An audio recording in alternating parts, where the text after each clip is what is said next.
All right, welcome back to Athlete's Pursuit. Today we are joined by Laura Kunces, who is the VP of Medical Strategy at Thorne Health. Thrilled to have her here with us today. We're going to be talking about the microbiome and gut health, which has been an increasingly popular topic. To give you some background on Laura briefly, she is a registered dietitian for 15 years. She earned her PhD from the University of Connecticut with a focus on nutrition. She also holds 2 master's degrees, one in exercise physiology from UConn and clinical nutrition from the University of Memphis. She was also a 4-year D1 collegiate swimmer while earning her undergrad in nutritional sciences from UConn. So I don't know if Laura's ever been called an underachiever in her life, but this is a pretty impressive resume. Very excited to have her here. So this is the perfect person to speak and learn more about the microbiome. Like I said, this has been an increasingly popular topic. This is one that I've been looking forward to and learning much more about. And it's very interesting because this is going to get a little bit deeper than maybe you expect of how this might impact your mood, your ability to gain weight, to lose weight, links to depression, how you can prevent disease, how disease may occur if you're neglecting things in your microbiome and gut health. So we're going to get into this of things you can do, things to pay attention to, and how you can get specific to understand what you may need to make sure that you're optimizing your health. So as we get into this, Laura, such a pleasure to have you here. Thank you. Thank you for having me. So this is going to be a great conversation. I gotta start with the swimming. We gotta start with fitness first and foremost. Do you still swim today? I do. I took a few years off for sure, but I got back into it doing research actually at Ironman triathlons, and I jumped right in from no swimming for a few years back into Ironman distance triathlon. So Oh, it's that's been fun. amazing. So you've done an Ironman? You, yeah. A few? Laura, come on. This is impressive, dude. How many? So you've done 3? How many in total have you done? I'm a glutton for punishment. Yeah, I've done 3 or 4 full Ironmans and a bunch of halves, which actually I do prefer the half. It's just a little bit less of your weekend being used up Yeah. by training. Yeah. The training process, like the race seems like an absolute blast, but the training, the amount of time, just simply by the nature of the event, is quite the commitment for sure. Do you have Yeah, any events yeah. coming up that you're training for? I am training for a marathon right now, so just the run part. But yeah, I mean, I love exercise. I think that the more you do, like food tastes better, I sleep better at Yeah, night. dude. Like there's just so many aspects to it that I'm like, I have to do a little, at least an hour of exercise every day. Yo, it's the truth. It's the truth. It really, especially as I'm getting older, the relationship to it changes. And I'm like, if anything, it does really make food taste sweeter. Like when we have a pizza night out here, man, after a good week of training, it just hits a little different. Exactly. So let's get into this, man. So as an athlete, which is so great to have that perspective too, because I'm coming from the angle and really the point of the show is how do you take the general population that is training and trying to not just be healthy, but optimize their health, right? Like to feel our best and get ahead of this stuff before, anything becomes a problem. You're trying to live your best life, feel your best. And this is really something that I think is going to change how you view food and how you're feeling yourself and what that means for personalized nutrition. So let's start from the beginning. And for someone who may not know what the microbiome is in general and what gut health means, how would you describe that to somebody at a high level? So that your microbiome is, well, your gut microbiome is really the environment from your mouth to your anus for using the exact terms, right? It's the environment. It's everything that lives in that tract, which is technically open at both ends. When you think about it, your mouth is open and your anus is open but it harbors a ecosystem in there so a bunch of different stuff live inside your gut microbiome, bacteria, pathogens like parasites or viruses. But there's also archaea in there. There's fungi. There's a bunch of different things, and I think the word microbiome needs to be clarified too by saying gut microbiome, because you actually have other microbiomes on your body. There's one in your mouth. There's your skin microbiome. There's your urogenital microbiome. There's a bunch of different microbiomes too. So specifically speaking about the Oh, gut microbiome is really the one that lives inside your tract. okay. And so when you're born, this is starting to take shape, right? I mean, you're starting to develop some of this bacteria that you mentioned even from the time of birth. How does that kind Yeah. of come about? Yeah. So I think too, like taking one step back, even just talking about like why is it important? Why should you care? What is the gut microbiome? Like your gut microbiome and the bacteria and the ecosystem that lives inside of there is really influencing so many of your day-to-day life and habits and thought processes. You think about like bacteria in there and you're like, oh, maybe it's just related to things like getting an upset stomach or, running to the bathroom and having diarrhea. It's well beyond that. Like, of course, yes, a lot of GI issues are related to what's going on in your gut microbiome. Things like, you know, um, having diarrhea or constipation or even like disease states like Crohn's disease or diverticulitis or IBS or IBD. But I think too the gut microbiome is really just related to so many aspects of your life. Like there's things that you might not even think about. Your gut microbiome talks to your brain and controls a lot of your thoughts and feelings. It could be related to anxiety, depression. It can be um, relating to your liver, your liver health, like fatty liver disease or liver detoxification. It relates to your skin health, so things Wow. like acne or eczema or other like inflammation type stuff.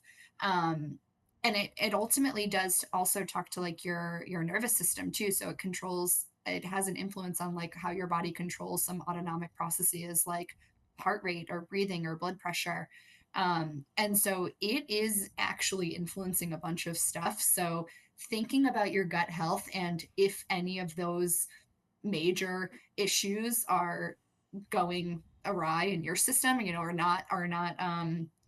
not in like balance in your system, like your gut microbiome actually might be some of the cause of what's going on. I mean, that's a big thing to understand because so like growing up, for example, you mentioned things like acne. Some things that you might think are just genetic, right? Like I had that as a kid in high school, like my brother as well. And you just think this is part of just growing up, but we're understanding now that there is a link to what is going on in your gut. So knowing that, is there a way to prevent that even as a kid? Yeah, I mean, prevention is probably a difficult word to throw out here, but I think like there is ways to maybe like think about how the bacteria are changing hormones in your system, right? And so it's ultimately influencing the way that you interact with the nutrients and chemical processes that are going inside your body. And that's really the way to think about it. So I think going to your question about, like from a baby standpoint, like how does this all start? Like how does your microbiome become where it is today? Yeah.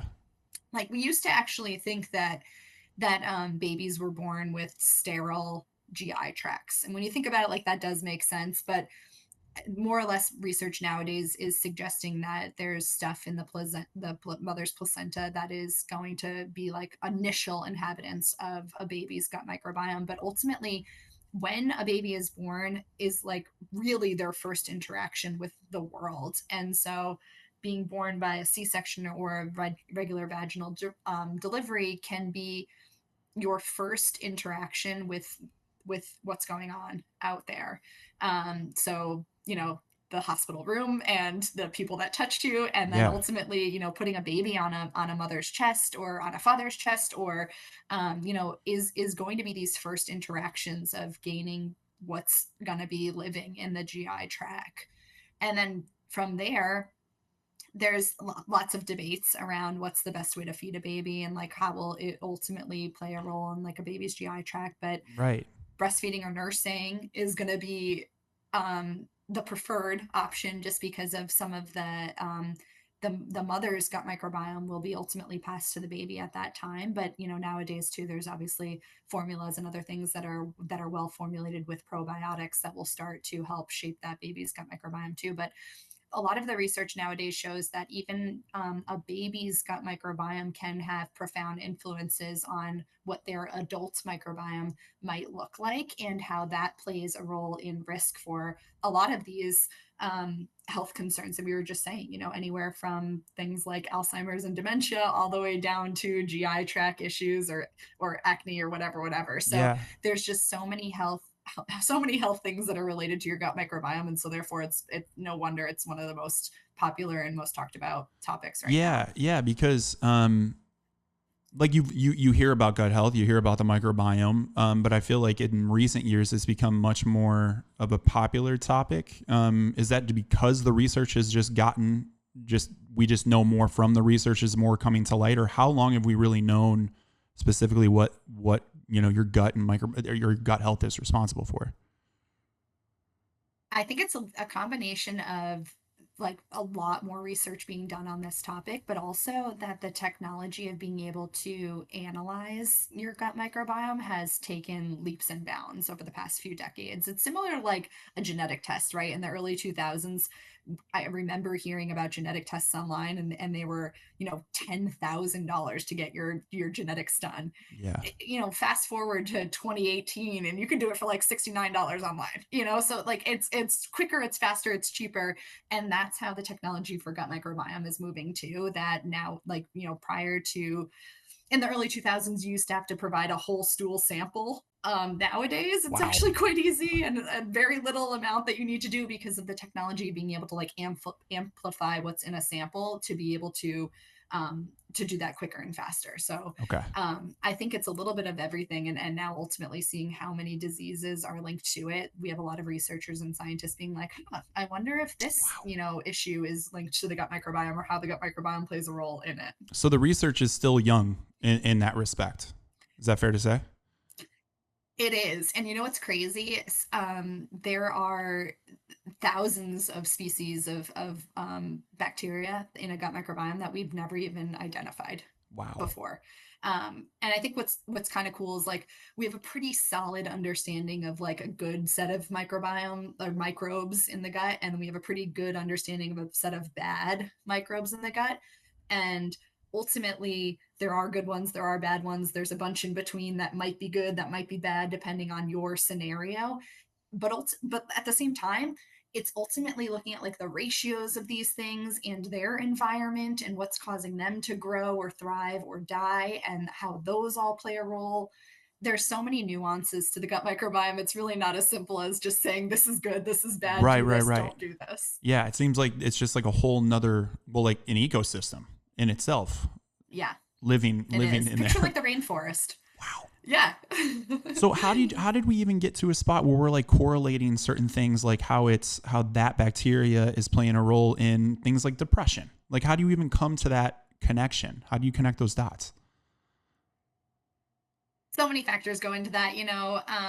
I think a lot of times we're looking at what people like, how people's gut microbiomes are similar when they have depression or when they have anxiety or other mental health conditions. And then we look at people who are basically lack or devoid of these types of scenarios too, and comparing and contrasting. So we tend to see like these people have these subsets of different bacteria species that are similar. These ones have ones that are dissimilar. Like, therefore, it might be the case that these ones are playing a role in it, and these ones might be preventing it or protecting of it or something like that. There just needs to be thousands of studies though, because there's no one perfect study in any scenario, and the gut microbiome changes quite frequently. It can change as quick as one day.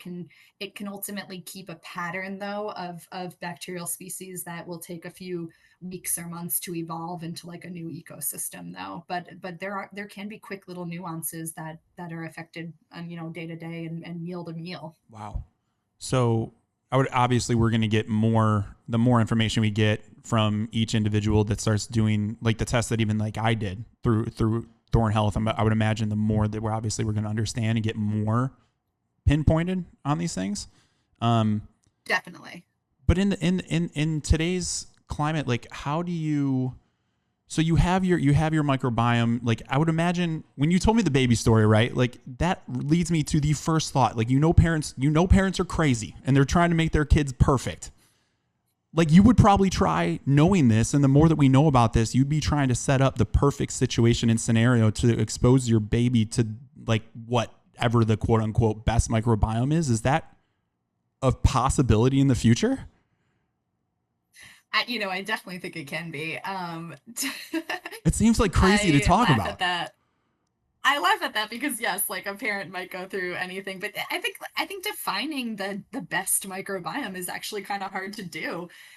There's definitely healthy practices that you can do as either a mother or for your baby pre and pre pre getting pregnant, while you're pregnant, or post pregnancy, while nursing, or after, that will play a big role in your gut and your baby's gut health. And I think that that like those are the types of things to just like think about and focus on, and talk to your doctor about, because they do have baby probiotics these days. And I think ultimately when you decide to feed your baby table food or people food will play a role in how that shapes their gut microbiome too, right? Some people start to feed their kid food at 6 months, some people wait 2 years, some people start with fruits and vegetables, some people start with meats, some people, there's just so many different things that play a role. And there's really no like major rules for doing certain things as when you're a kid. I think one thing I should tell you about Mm. though is the role that antibiotics play. And when you think about babies and kids, and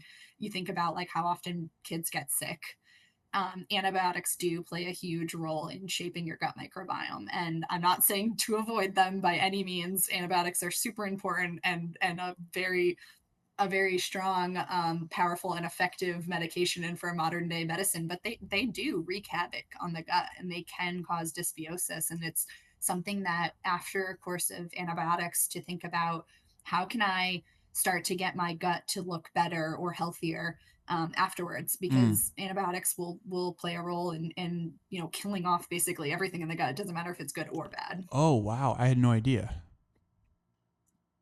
Okay. Yeah, antibiotics. Wow. Wow. So that's true even for myself, like at my age too? Yeah, Wow. and there's lots of different risks that the more courses of antibiotics you've had over your lifetime, the more different your gut starts to look from the quote unquote healthy gut. There's some people who were so fortunate and lucky to maybe only have 2 or 3 or 4 courses of antibiotics in their lifetime, but then there's some people that have had 20, 30, 40 courses more. And there is pretty strong relationships between the courses of antibiotics over a lifetime, and how the gut tends to look later in life. Wow. So is there a different course of action that you would recommend knowing this? Yeah, I mean, from a nutrition standpoint, yes, I would say focus on things that you can do that would help the gut. Whether that's while on antibiotics, or knowing that you are susceptible to needing antibiotics for whatever reason. But I would say, focus on things that can ultimately like repopulate the gut with good bacteria, and a lot of that does come from, it's not surprising, fruits and vegetables and whole grains and other, really good foods, and sources of either prebiotics, probiotics, or things like postbiotics, Okay. which may be a new term to you. Postbiotics, yeah.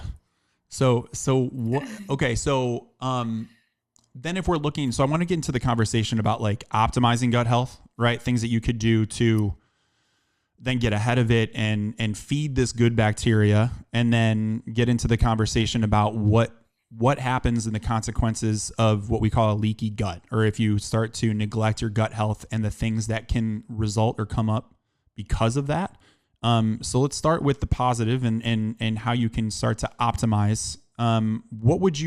How would you define like what good bacteria is? Like maybe that's a good place to start.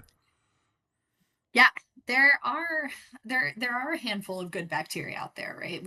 I think scientists have generally recognized a decent list of things that we know that will have a positive impact on something like regulating blood sugar or supporting metabolism, which will ultimately help your body weight, or things that might produce really good metabolites, or things from their metabolism that will produce these good chemical reactions or byproducts that will have support in your body, which might influence your immune function, or might influence the way that your brain thinks about things, or cognitive speed, or function like that. Um, So I think ultimately looking at the good probiotics that you have in your system are important, and thinking about how you can basically feed them. That quickly gets into, let me just define some of these terms that I kind of just mentioned: Yeah. prebiotics, probiotics, postbiotics. Yep. So what I'm talking about is good bacteria, or generally you can use the term probiotics, right? Good bacteria, probiotics. These are typically live cultures. Like you hear the word probiotics like on your yogurt, right? You're like, oh, live cultures in my yogurt, probiotics. That's essentially what we're talking about, like good bacteria. Um, Prebiotics tend to be food that feeds those good bacteria. So prebiotics are usually synonymous with things like fiber, which would come from fruits and vegetables, but prebiotics can also be polyphenols, which come from fruits and vegetables as well. So things like fruits and vegetables, but also certain types of starches and grains can also provide prebiotics. The word postbiotics is that tends to ultimately define things that are not necessarily alive, but like byproducts of metabolism of those probiotics. So I know it gets a little confusing, but there's a lot of uh, byproducts that the probiotics will make in your body, and those two can have a great influence on your health as well. So thinking about whether that's diet, whether that's supplements, however you would need to get some of these things into your system to help feed some of the good bacteria is Yeah. ultimately what you'd want to focus on. Okay. And you did a Thorne test, and I Yeah. think testing your gut microbiome is one of the best ways to do it, because there, talking about the pre and the probiotics and the postbiotics, is that like you want to know what's in your system right now so that you know how to feed them, or you know what to feed them. Right. If you don't have something available in your system, that's when you would maybe want to take a probiotic. But if you have stuff available and you just need support, or like miracle grow for them to feed, for fuel for them to feed on, like that's where you would focus on prebiotics. Okay. Okay. I mean, that's really helpful. So, like, yeah, you mentioned the test, which gets you much more specific about you as an individual, which you really got to do, right? And you need to do a test like that to nail it down. But if we're talking generally, it sounds like we're talking about fruits and vegetables, which is funny, right? We're talking about more fiber, which my dietitian that I've worked with for years always says, like, just get more fiber. And this is what I'm talking about when I've been learning about this. It changed my perspective, or the lens that I was looking at food from, because like, how many times you hear eat fiber, eat your fruits and vegetables, it's good for you, it's healthy. But I always heard that from the lens of, like, it makes you feel better. It's going to be better for your macros. From a fitness side, it's better for fueling and performance, right? But then there's the other side where there's just food that you quote unquote want to have that maybe isn't like the healthiest or the most fiber friendly, and you almost look at that in a negative way, but I'm going to have it sometimes. But seeing it through this lens makes you understand the consequences that are much bigger. Where now we're talking about not just calories in and calories out and burning fuel or creating energy. We're talking about how it's impacting your ability to gain weight, lose weight, acne, depression, how it's affecting your mood and cognitive function. This is much bigger than I've ever realized when I was growing up as a kid, pretty much. Mhm. Yeah, and I, your gut microbiome, the bacteria in there also play a role in making sure that your pH of your GI tract is appropriate. So that's going to like look at whether it's acidic or more basic. It's also going to play a role in like the mucus production, and then also transit time. So that's speaking to the fact of like constipation or diarrhea. So when you feed mm, things like probiotics or prebiotics, and you help improve your transition time or optimize your transition time. Some people's transition is a little bit too quick, and that's when it results in diarrhea, but some people have constipation. Thinking about fiber and its role in helping to optimize that speed time ultimately helps like taking out the trash on a regular basis, right? Like you don't want food to sit in your GI tract for too long. You obviously don't want it to slide right through you and pull nutrients that you didn't have a chance to absorb. So that's why thinking about it being an optimal speed for you, and regularly going to the bathroom at a regular consistency of stool is so important to your health, and fiber plays a big role in that. wow. So then on the flip side then, so if we're not feeding this good bacteria and we start to get a point of neglecting, right, through poor diet or not enough fiber, you're just not feeding it, then you have, is that when you see bad bacteria start to creep in, or what are the consequences then that you might start to feel or notice in your body? Yeah, I think you'll definitely start to notice symptoms right away. But I think to I kind of spoke about this for a second there about like pH and different environments and stuff too. Yeah. Some of the bad bacteria will start to play a role in manipulating that environment, which ultimately creates a situation for bad bacteria to continue to grow. It's like a multiplying effect. And so you want to try to catch this stuff early when you have too much dysbiosis or an imbalance of the too much of the bad bacteria more so than the good bacteria. You might start to see things like changes in pH or changes in mucus production, which will change the lining of your gut. So you have tons of cells on the inside of your gut that are ultimately deciding what's going to go from your GI tract into your bloodstream or Mm. vice versa. And when those cells get compromised, whether that's inflammation or other things that are going on, they start to let things through that they shouldn't. And so that's where you might start to get into a situation of like leaky gut, which could be very serious. And for, athletes, it's very serious to their performance and performance detriments. But for non-athletes, it might cause toxic blood or things in your bloodstream that you don't want to necessarily see, including like you could be more susceptible to like infections and things like that. It definitely takes a hit on your immune function. um but I think leaky gut is ultimately going to be a plethora of symptoms, and you'll start to notice whether that's specifically GI things like gas or bloating or constipation or diarrhea, or things like your sleep is starting to be terrible, or you have more anxiety, or your heart rate is pounding half faster than it should be. I Yeah. think it ultimately will be a full body effect. It won't just be pinpointed to like one specific thing. Is this starting to change anything in the healthcare space with how doctors might recognize symptoms? Because hearing you talk about some of these things like toxic blood or not able to sleep or constipation or all these different things that are symptom related, I feel like in the past it would be looked at for the symptom itself, but we're tying it to the root cause now, which is a leaky gut. Like we know the source. Is that starting to trickle into healthcare in general of how we treat it?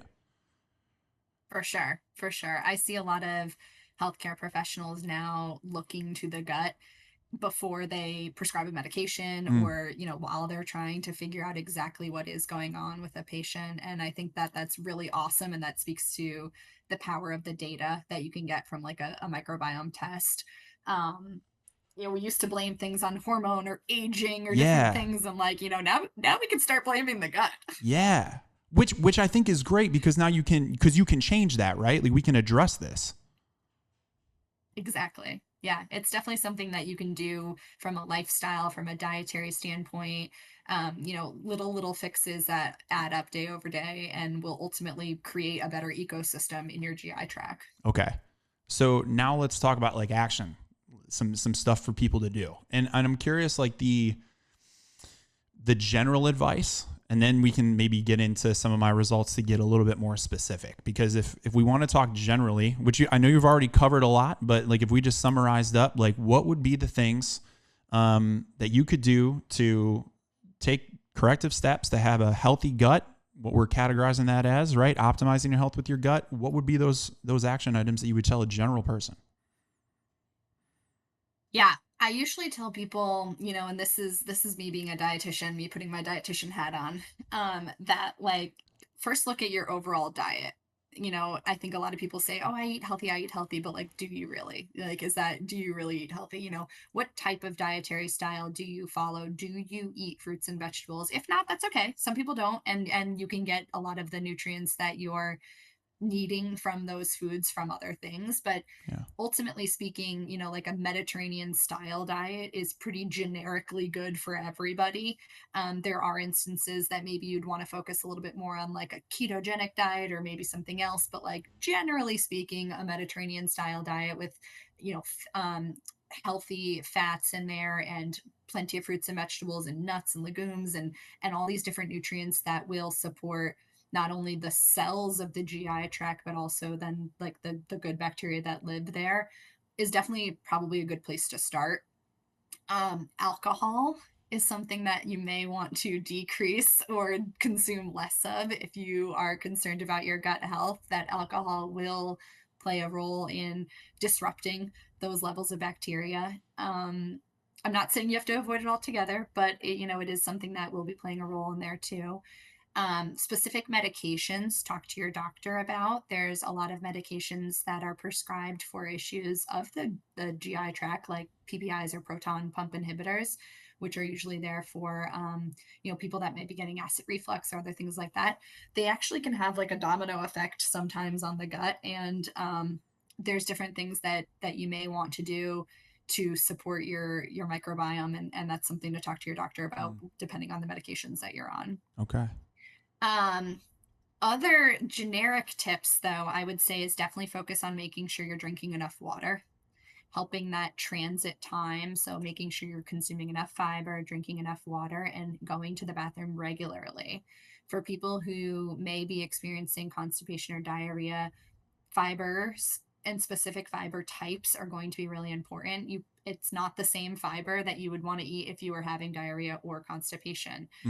So, learning from a gut health test type information will help you pinpoint like what types of fiber, right? Like the fiber in apples is different than the fiber in oatmeal, which is different than the fiber in, that type of specifics. Okay. So, okay. From there, a few other generic things, right? Like there's a lot of good foods and products out there that have good probiotics in them. You can think about if kombucha fits your dietary style. Sometimes there's a little bit of sugar in those, but you can look for different yogurts with live active cultures or that little LAC label on them. And I think too, learning and understanding if dairy and or gluten fit into your dietary style, and if not, avoiding things like that too. So a lot of people's GI issues might be as simple as like avoiding certain foods for 30 days or 60 days, and then being able to like basically reset your gut and start from there. Yeah. That's a big one. That was actually, so my wife took the test too. And that was something that was recommended with her, was to remove gluten from her diet, which she's actively doing now. Which brings me back. There's really two things I wanted to, you brought to my mind when you were giving those recommendations. Was the first being that I'm really encouraged and that the recommendations are fairly simple. Like we're talking about eating healthy and eating fruits and vegetables, whole foods. This is stuff that we've known for a long time, right? It's almost like the science is now it's always backed it up, but it's like, it's just backing up more in a more precise way to really just verify that, like, just drink a lot of water, stay hydrated, understand what you're putting into your body. Natural foods are always the way to go. And then we're talking about now the next level is really paying attention to how food responds to you as an individual. Because if I'm understanding what you're saying about like the apple example, and I heard this when I was learning more about this myself, that an apple objectively is fruit and it's great, right? We look at it and we go, this is good for you. But we absorb it differently as individuals. Is that correct? Like my body may absorb an apple differently than how your body may absorb an apple. Am I saying that correctly? Yeah, that's largely because of the bacteria in your gut. It all goes back to the same Boom.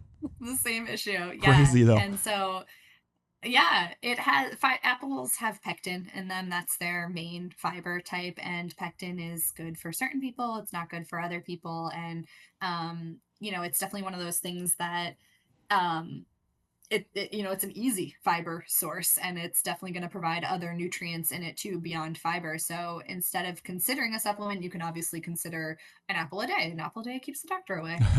There's truth to that statement. Yeah. Since getting the test, I have been, because of all this information, I've been very much paying attention to how much fiber I'm getting, and following a lot of these recommendations. And I have noticed a difference in my energy levels and like just overall mood too, like just reduction of brain fog, which is probably the biggest thing that I've noticed. Because I've always had this stance, and ask this, you're the perfect person to ask a dietitian about this, man.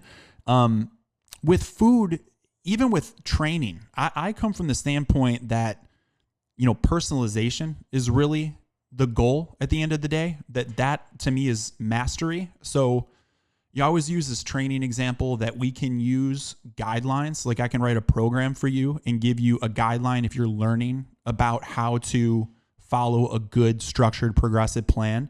And when I think about food, working with a dietitian, maybe that would be a similar route. You would be like, here's a nice meal plan that may work for you and your lifestyle.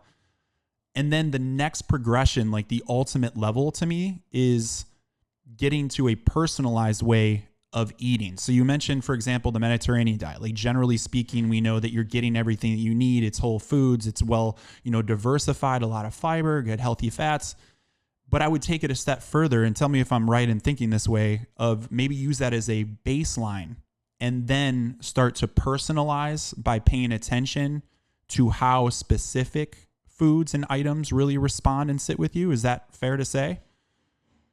100%. Yeah, that's exactly what I think the take home message of this is too. And I think, a test can help you figure out some of those things, but also you can too. If you start eating a Mediterranean style diet and you're like, man, like that actually doesn't really agree with me, or maybe I'm Mm-hmm. allergic to a certain food or something, obviously it does need to be personalized. It needs to be based on your preferences, on your style, on your cooking style, even on like your health literacy, to be honest.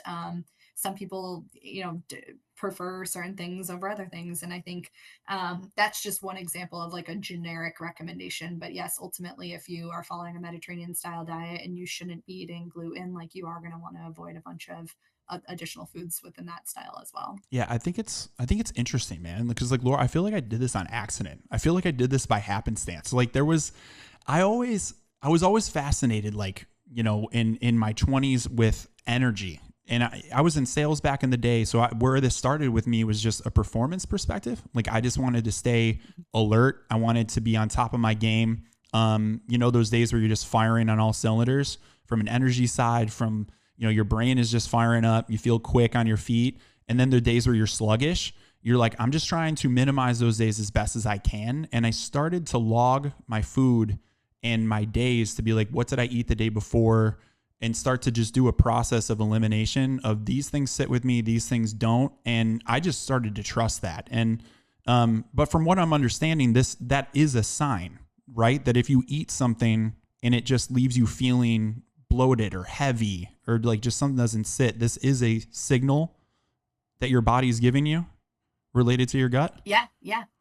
Yeah, similarly, like if you eat something and a few hours later you have tremendous gas, right? Like that's a sign that whatever you're consuming probably didn't digest that well. And it's probably impacting bacteria in your gut that might be producing ammonia or,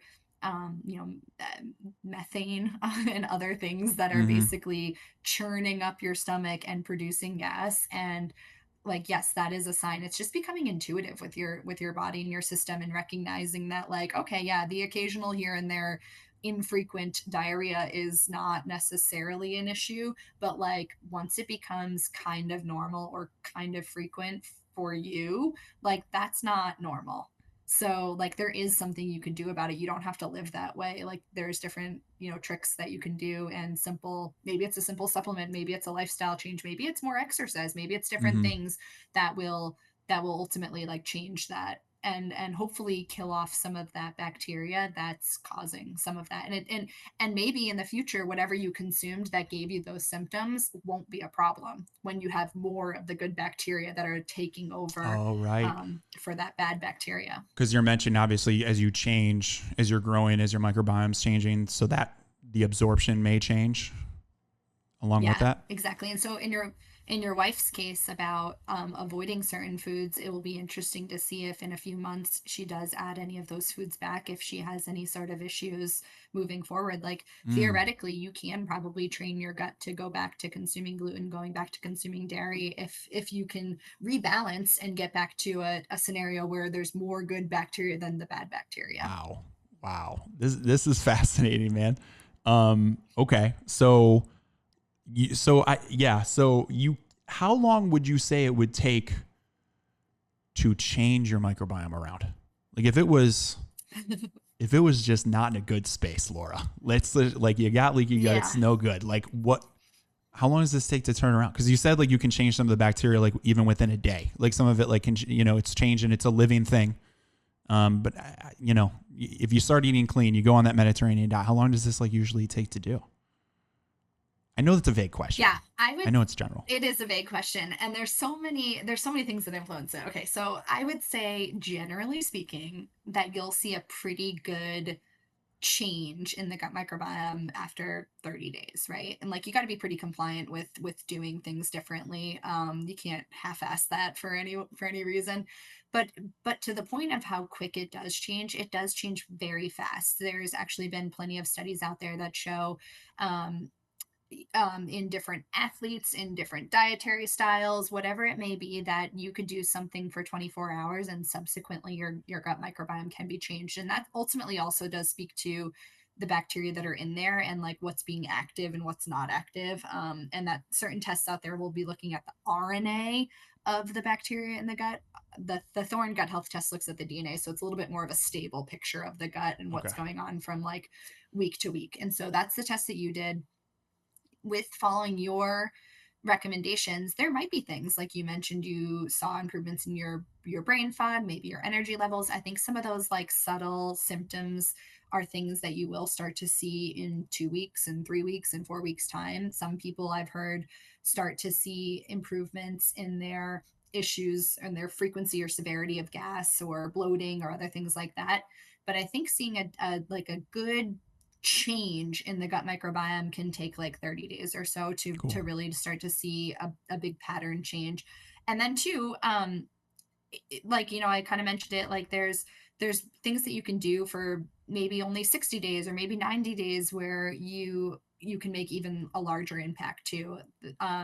There's a pretty severe food restriction suggestion for people who might see something called SIBO in their test analysis or in their gut. SIBO is a small intestine bacterial overgrowth, and it's frequently marked by like really severe gas and bloating and symptoms, and ultimately gets worse by things like fruit and vegetables. So a lot of foods that have FODMAPs, or these certain types of carbohydrates, which are largely fruits and vegetables, it's a diet where you would not eat those for 30 or 60 or 90 days. And a test can help you determine how much and how long you should restrict these foods for. But by restricting those foods, you're missing out on a bunch of nutrients and a bunch of really good ingredients from the food. So you don't want to restrict them forever. You want to eliminate those from your diet and let your gut subside and calm down and reset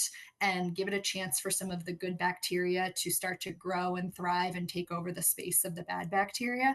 And hopefully, after being really compliant on a diet that is low in FODMAPs, or some of the sugars from those fruits and vegetables, that you are able to consume those moving forward, and that it more or less has resolved a lot of the issues that you were experiencing. This is a huge takeaway, I think, for me, because I think we get into, with food, I mean, with everything, man, I feel like you always want like a fixed, easy solution.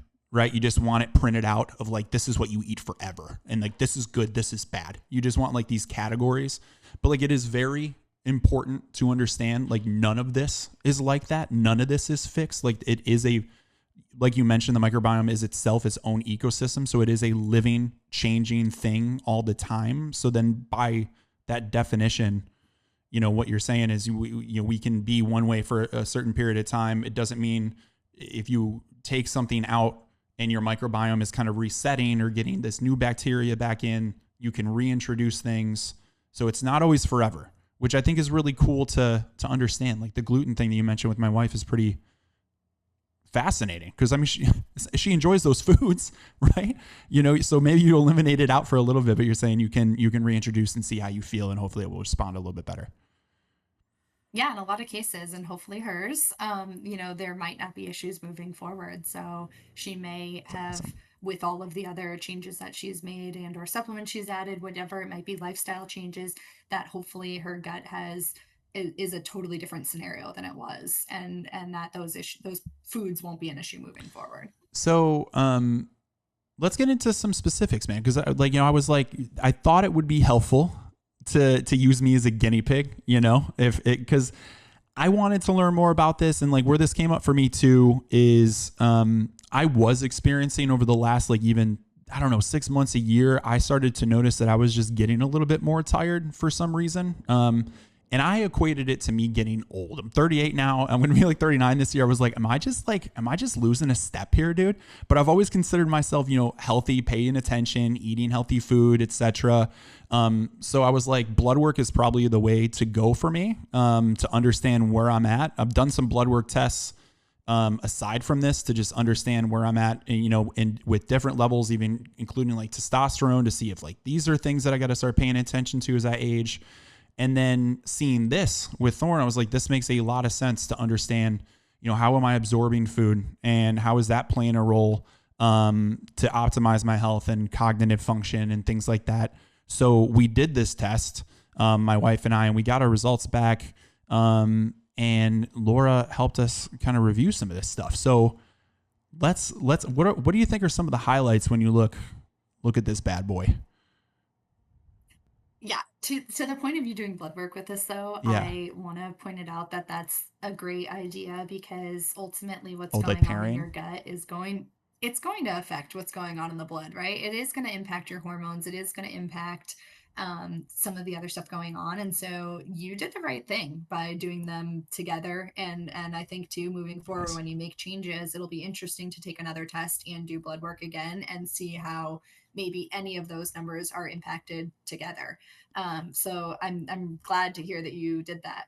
I'm kind of noticing like this is like From that glimpse under the hood, and I'm like, if you really, because like, I used to work in healthcare too. And like, you realize that a lot of that is very reactive where you're getting to a spot where things are wrong. So now you're in the healthcare system. And I'm like, I don't want, let's understand now so that we can, prevent this stuff and get to a point of optimization. And when I've been learning about this, I'm like, yeah, I appreciate you saying that. Cause I'm like, I should probably be doing this every 6 months just to kind of get like a nice little idea. Yeah, definitely. I usually like to recommend people if you have the means to do it every 3 to 6 months is like a great cadence. If you don't, at least A once a year. year. And I think too, you do always want to make sure that you're on top of blood work. Like you don't want to, if you have numbers out of whack or if you have microbiome numbers that are out of whack, that you don't want to wait a year. You got to try to find a way to make the changes and retest to make sure that you're doing what you can before you like get put on a medication or other things that might be way Yeah. more expensive, way more time consuming, and have side effects to them too. So this Yeah. is a very good like preventative measure to like really keep an eye on what's going on as you age, as things change. Nice. Nice. All Okay, right. we can dig into your report though. Let's go.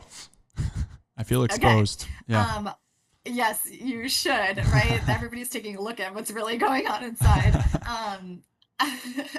I want to call out a few specific things, and I like to kind of skip down. The Thorne Gut Health Test has some really good ways to understand what's going on from different aspects. It's kind of slicing and dicing, looking at different groups of bacteria to understand your digestion score or like how well you're digesting and absorbing the foods that you're consuming, how well or how much some of the bacterial levels are impacting things like inflammation or intestinal permeability, which is basically permeability is kind of like being able to maintain some of those cellular junctions or if they're going to maybe lead to leaky gut. Mm. I like to go straight to the gut dysbiosis section because the word dysbiosis, as I mentioned, is really just means like gut balance. Dysbiosis usually means like an imbalance. And this is a really insightful section that will look at the dysbiosis of your gut. And it's ultimately comparing you to people who may report way less symptoms of issues going on and also who have what is quote unquote like a healthier gut, which is really hard to define. But we obviously do know from the science that there's a handful of bacteria that are really good, a handful that are really bad. So it's looking at people who have potentially a better balance than you do. But um, this specifically, this section of the report will specifically call out bacteria that are good and bad. And what's interesting about this is that down at the bottom of the report, there are sections that are called good bacteria, bad bacteria, and conditional bacteria that when they are bolded and underlined, have a full description to them. So a good bacteria right at the top of the list is Akkermansia muciniphila. Yours is ultimately a little bit low, and it's something that you would probably want to try to get higher. And you can do that with fibers. When you scroll over that word itself, there is a good description of what it means. And Akkermansia is actually one of the key bacteria that will play a role in like blood sugar regulation and weight. And so it's a good one to call out for people who are looking at what, maybe who are having issues with trying to maintain blood sugar, trying to, change their weight or their body composition. Like that bacteria actually does play a big role in it. Okay. And two, that description will give you a little bit of like how to change that. The conditional bacteria in this report are ultimately going to be looking different for anybody who takes this test. So yours and your wife's might even have scales like that, certain things that you want to be high, maybe she wants to be low, or vice versa, because this is going to be conditional to you. It also plays a role in how you filled out a health profile when you took this test, and you described medications you were on, your lifestyle, your diet, your exercise levels, symptoms and severity of different things you're experiencing. Some of these conditional bacteria will ultimately be playing a role and will be flip-flopped either high or low, depending on some of those things that you filled out in the health profile. So it's really personalized to you, and it will look different for every person. That's very cool. The bad bacteria is a section to focus on too, because this is an area where you're never going to see all these bad bacteria being low. Similarly, like in the good bacteria, you're never going to see them all being high. The goal of making changes to your lifestyle, to your diet, to your supplementation is to ultimately drive the bad bacteria to be as low as they can be and drive the good ones to be as high as they can be. But you're never going to see a perfect, amounts here. But you can kind of scroll through here and see which of these bacteria are related to certain health concerns. You'll see things related to risk for cardiovascular disease, to things with the brain, to things with, even cancer can be related to some of these bacteria in here too. So just how these will play a role in your risk for certain conditions will all be laid out. I like to point out this section, which is also towards the bottom of the report, because it's just really in the meat of the report. Short chain fatty acids are byproducts of microbes that are present in the gut, and they play such an important role to your health. If people want to read more about this, I would suggest, and I'm giving a plug here to Thorne's Take 5 Daily. It's a like an educational blog on the website, but you can learn more about short chain fatty acids. They play a role in your immune function. A lot of athletes will turn to this section of the report because butyrate is a really important short chain fatty acid that has great performance correlations. And so you'll see people who have higher short chain fatty acids perhaps having quicker reaction time or faster speed, or more endurance, or different things too that will play a big role in performance, but then also immune function. Yeah, this is a key section that's going to play a big role in immune function too. So my butyrate is higher for the record. I just want that to go on the record. Good job. Thank you. Good job. And it's one of those two directional things too, right? Like exercise can help improve things in the gut microbiome, and also the gut microbiome can help impact exercise. So it's like what came first, but it does speak to your healthy lifestyle that you are seeing some good values here. Like your value rate is right in the middle. Your propriotate's almost towards where it needs to be. Your lactate's not that far off. And again, these are numbers in your report are percentile ranks compared to other people. I do want to point out something that maybe people don't know too, is that the gut microbiome and its bacteria in there, when it's in the right amounts and the right types of bacteria, you can actually make B vitamins. So your gut can actually make B vitamins. So therefore, it can contribute to the amount of B vitamins that you would need on a daily basis. And this report points out 4 different specific B vitamins, B3, B6, B9, and B12, that if your gut in the right proportions can make over 50% of what you would need in a day, in a day. Yeah. That doesn't mean that this means that your B3, your B6, your B9, and your B12 are at appropriate levels in the blood. It just means that when your values are higher, that your gut theoretically can be contributing to production of. And so in some instances, this might mean like, oh, maybe you don't need as much B6 from like a supplement or from your diet because your gut is supporting your production of it. But like I said, like pair this with good blood work so that you can measure this in your blood to make sure that this is, supporting your blood levels too, because you would want to make sure. But this is a really unique and interesting section. When these numbers are low, I should say too, when the B vitamin levels are low, it might maybe also mean that your gut is not in a way to be producing B vitamins, and therefore you do need to make sure you're focusing on those in your diet, whether that's from food or supplements or other. Okay. One or two other sections too. The probiotics section is another one. Like these are all good bacteria, or also ones that you can find in commercially available strains. So like you could buy these in a Thorne product or others that are on the market. This is a good place to check that a supplement you might be taking is either changing, and or if it's not, like why. And it could be, again, that like the bacteria levels are off in your gut, and therefore the ecosystem is not supporting it to be thriving. But you'll see these are all levels of green because you do want probiotics in your system. So yours all look pretty good based on some of these numbers I'm scrolling through real quick. So that's really good. So then, and lastly, one section. Oh yeah, sorry, go ahead. No, go ahead. Oh, the last section I do want to point out is a total fungi score. I think a lot of people find this section interesting because the top of the report's largely focusing on bacteria levels, and then I skipped over the pathogen section that does have a little bit about viruses and parasites and stuff too. But this is probably the only place in the report where you're going to see highlighted on fungi, and you're going to have fungi in your system, both good and bad. When you have a lot of fungi, whether it's good or bad, you're putting yourself up at risk for different fungal infections, one of them being candida. That's probably the most known option or known fungal infection.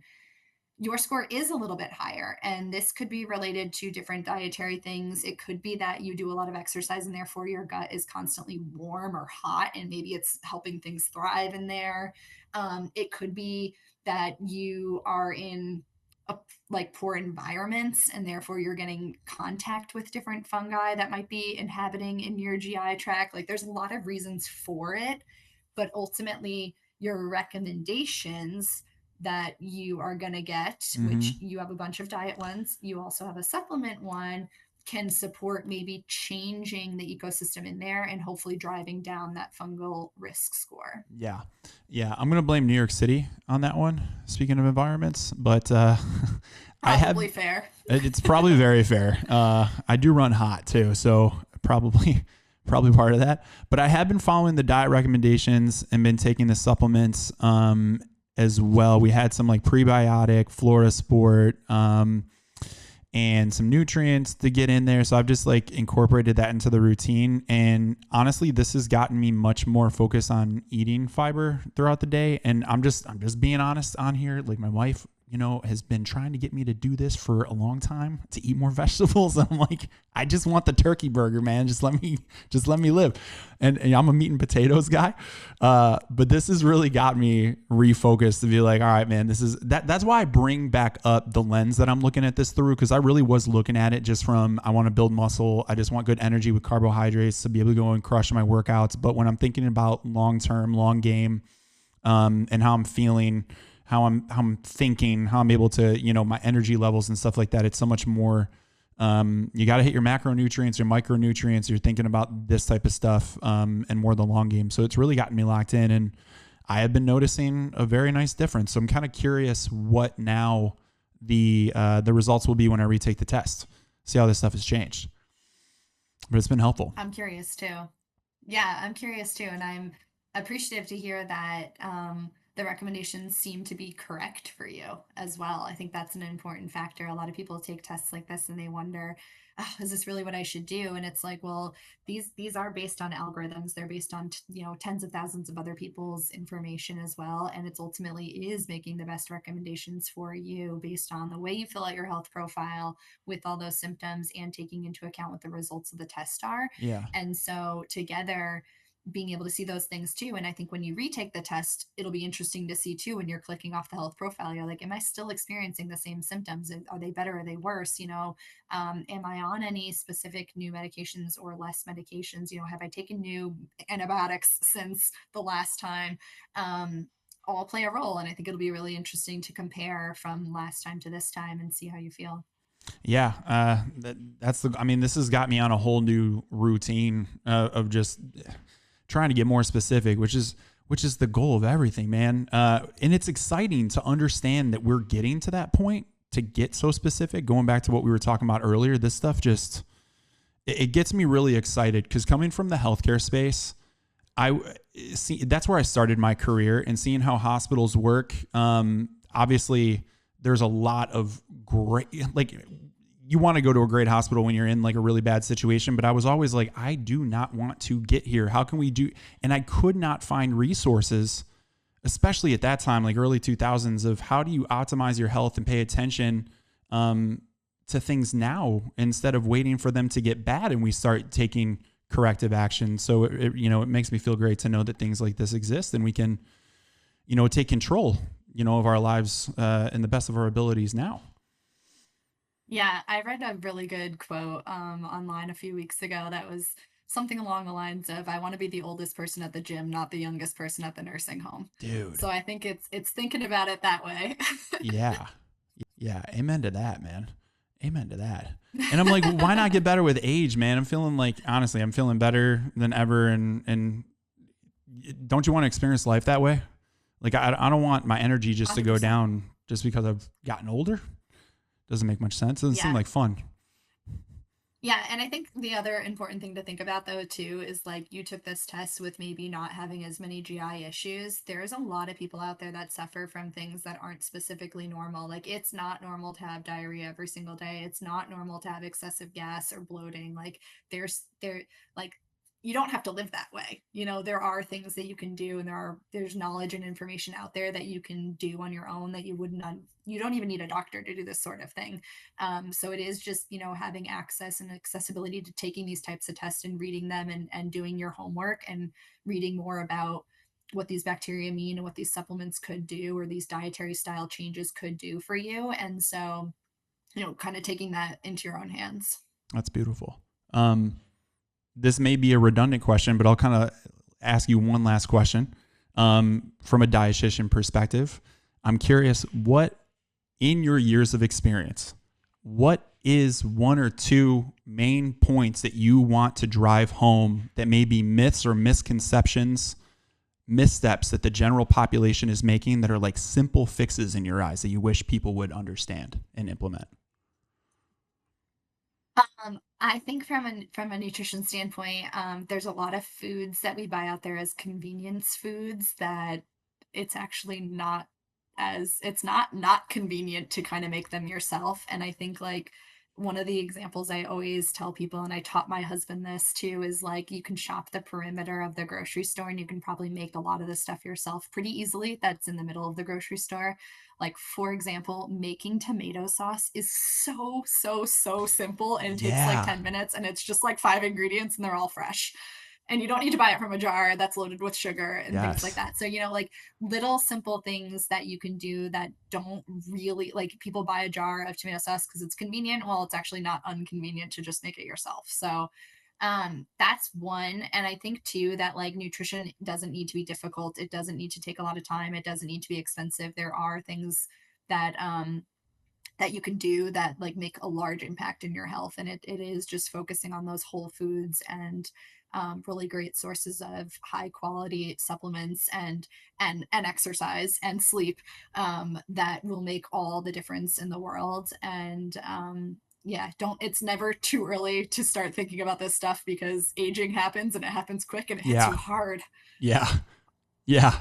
Yeah. Take care of it early. Yeah. Yeah. Starting a routine at like 50 would be a lot more challenging than starting when you're like 15, 20 years old. Like, yeah, the sooner you can start, definitely the better. That's great advice, man. I actually we started doing that with the pasta sauce, believe it or not. I was like, this is such a simple thing. I'm always buying from a jar and I'm like, why am I doing this? I started like picking up, just cooking more Italian just because I wanted to understand how to make pasta. It was like a little hobby I was like picking up. And you started looking at the sauce. The marinara sauce is so simple. We just started buying just canned tomatoes, and then you just season it up. This is so easy. Yeah, and you feel a lot better about what you're eating. Simple stuff, man. Most of this stuff is simple, isn't it, Laura? It's just like you just got to do it. It is. It is. I can't believe I get paid to say this information. Like, it's great. It's a great lifestyle. It is, man. I feel the same way. Laura, this has been awesome, man. Thank you so much. I feel like I learned a tremendous amount. Yeah. Thanks for all the information, the action items, and for being with us today. Thank you so much. Thank you for having me. All right. We'll see you again soon.